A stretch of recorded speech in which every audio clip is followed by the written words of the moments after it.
Bonjour et bienvenue dans le journal de l'emploi. 6 000 embauches par an, 90% des postes en CDI.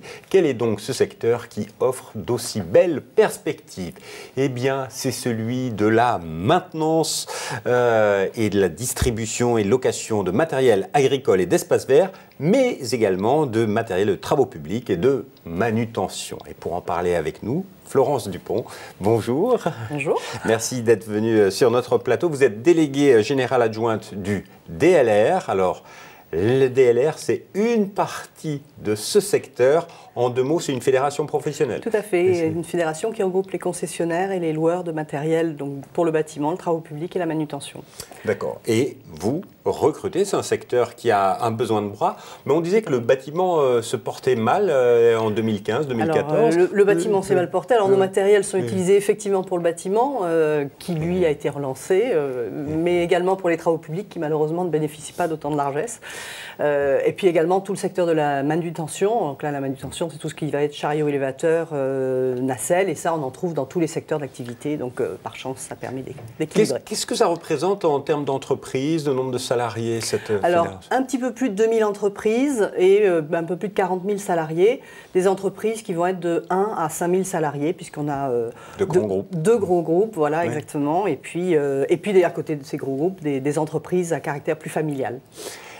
Et bien implanté dans le tissu local, puisque quand on parle de bâtiments, on est toujours bien souvent dans la proximité. Donc c'est l'ensemble du territoire, principalement les zones urbaines et périurbaines. Et pour un chiffre d'affaires de 10 milliards d'euros. 10 milliards d'euros. Donc vous recrutez, quels sont les métiers sur lesquels vous recrutez? Alors les métiers, je dirais comme toute entreprise sur tous les métiers, mais principalement ceux pour lesquels on a beaucoup de mal à trouver du personnel, ce sont les métiers techniques qui représentent près de 60% de nos effectifs. Donc des mécaniciens, des techniciens pour réparer ces engins. Réparer ces engins, ça peut être les grues, ça peut être les bulldozers. Ça peut être des grues, ça peut être des pelles, de grosses pelles, des mini-pelles, ça peut être des chariots élévateurs, des rouleaux compresseurs, enfin voilà, un peu tous les types de matériel qu'on peut trouver sur un chantier. Et ces recrutements se font principalement où? C'est partout en France? Il y a des zones où il y a plus de besoins aujourd'hui? Partout en France, je dirais principalement autour des grandes métropoles, puisque c'est là que traditionnellement l'activité est concentrée, mais un petit peu partout sur le territoire, on trouve ces métiers. Alors, quel est le profil que vous recherchez? Vous recherchez des jeunes pour les former, j'imagine? Alors, on recherche des jeunes qui sont attirés par la mécanique. Alors, malheureusement pour nous, les jeunes qui sont attirés par la mécanique vont aller principalement vers l'automobile, surtout en ville, parce qu'ils ont tous accès, auto, moto, ça reste les secteurs qui les attirent le plus. Or, ils ne pensent pas qu'ils pourraient très bien faire de la mécanique et dans des conditions souvent bien plus autonomes et beaucoup plus polyvalentes dans des secteurs comme les nôtres et sur des matériels comme les nôtres. Impressionnant, tout à fait. Donc aujourd'hui, l'automobile, je crois, forme 2 fois plus de jeunes que ce dont elle a besoin parce qu'elle a cette attractivité naturelle. Malheureusement, nous, on forme les 2 tiers des jeunes dont on aurait besoin, donc il y a encore de la place pour nombre d'entre eux. Et c'est un métier de la mécanique qui a hyper évolué.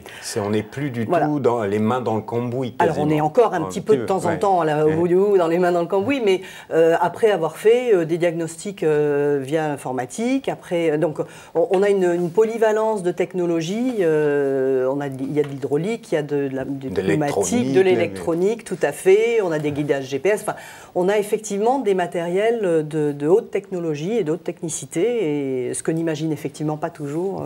Donc, et pour revenir au niveau des formations, donc c'est pour des jeunes, c'est quoi la voie royale pour devenir un mécanicien? Alors, suivant qu'on veut faire des études plutôt courtes ou plutôt longues, en sortant de 3e, on peut aller en CAP si on souhaite faire des études plus courtes. Aujourd'hui, le marché et l'attente des entreprises se situe plutôt au niveau du bac pro, donc il y a un bac pro avec une option spécifique, un BTS qui peut se faire ensuite. On accueille également d'ailleurs dans ce BTS, et ça il faut y penser aussi, parce que des jeunes qui ont fait des bacs S ou des bacs STI 2D, qui ne savent pas forcément trop quoi faire après parce que ça reste des formations très généralistes, et bien éventuellement c'est tout à fait des BTS qu'ils peuvent intégrer pour pouvoir rejoindre nos entreprises. Et puis de plus en plus, on va commencer à avoir des licences professionnelles, des ingénieurs, par exemple les postes de responsables techniques dans des entreprises assez structurées, ce sont maintenant des ingénieurs qui les occupent. Donc là aussi on monte en...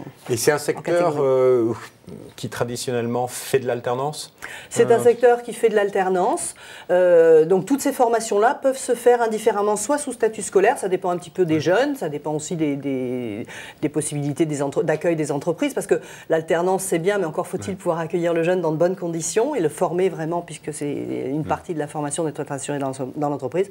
Donc ça peut être également après des certificats de qualification professionnelle pour pouvoir se spécialiser soit sur le matériel de travaux publics, après le bac pro, soit sur le matériel de manutention. Et est-ce qu'il y a des filles qui se lancent? Alors, il y a des filles qui se lancent. Alors, ça reste, je dirais, minoritaire. Dans nos entreprises, globalement, on a entre 17 et 18% de femmes. Sur les services techniques, on est plutôt aux alentours de 2%. Dans nos écoles aussi, d'ailleurs. Hein, il n'y a pas de miracle. Il y a une corrélation entre les jeunes qui se forment et puis les salariés qu'on voit arriver dans nos entreprises. Mais il y a tout à fait la place pour des jeunes filles dans ces entreprises. Madame Dupont, merci beaucoup. Si vous voulez en savoir plus, d'ailleurs, mesdemoiselles, si vous voulez découvrir le portrait de jeunes techniciennes en maintenance, allez sur le site www.dlr.fr dans la rubrique Emploi Formation et sous-rubrique Espace Jeunes. Vous y verrez de très jolis portraits de femmes qui se sont lancées dans ce secteur. Merci beaucoup. Merci à vous. Et à bientôt pour un nouveau journal. Au revoir.